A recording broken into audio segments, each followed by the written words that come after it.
চুয়াডাঙ্গার দর্শনা থানার জয়নগর সীমান্তে ১১ জন বাংলাভাষী ব্যক্তিকে বাংলাদেশে ঠেলে দেওয়ার চেষ্টাকে ব্যর্থ করে দিয়েছে বাংলাদেশ বর্ডার গার্ড বিজিবি। রোববার ১৪ জুন ভোরে দর্শনা আন্তর্জাতিক চেকপোস্ট সংলগ্ন ৭৭ নম্বর মেন পিলার এলাকায় এই ঘটনা ঘটে। প্রত্যক্ষদর্শী ও বিজিবির সূত্রে জানায়, ভোরের দিকে ভারতীয় সীমান্তরক্ষী বাহিনী বিএসএফ ১১ জন বাংলাভাষী ব্যক্তিকে ভারতীয় অংশে জড়ো করে তাদের বাংলাদেশে অবৈধভাবে প্রবেশ করানোর চেষ্টা করা হচ্ছিল বলে অভিযোগ রয়েছে। বিষয়টি জানতে পেরে দ্রুত জয়নগর বিওপির বিজিবির সদস্যরা সীমান্তে সতর্ক অবস্থান নেন। একই সঙ্গে স্থানীয় গ্রামবাসীরাও সীমান্ত এলাকায় উপস্থিত হয়ে পুশ ইন প্রতিরোধে বিজিবির সঙ্গে অবস্থান নেন। বিজিবি ও স্থানীয়দের দৃঢ় অবস্থানের মুখে বিএসএফ তাদের পরিকল্পনা বাস্তবায়ন করতে পারেনি।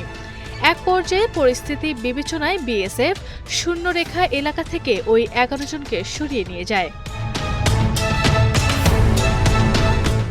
এ বিষয়ে ৬ বিজিবি ব্যাটালিয়নের অধিনায়ক লেফটেন্যান্ট কর্নেল নাজমুল হাসান বলেন, ভোরের দিকে বিএসএফ এর পক্ষ থেকে পুশিনের চেষ্টা করা হয়েছিল, তবে বিজিবির কঠোর ও সতর্ক অবস্থানের কারণে সেই চেষ্টা প্রতিহত করা সম্ভব হয়েছে। পরে বিএসএফ সংশ্লিষ্ট ব্যক্তিদের সীমান্ত এলাকা থেকে ফিরিয়ে নিয়ে যায়।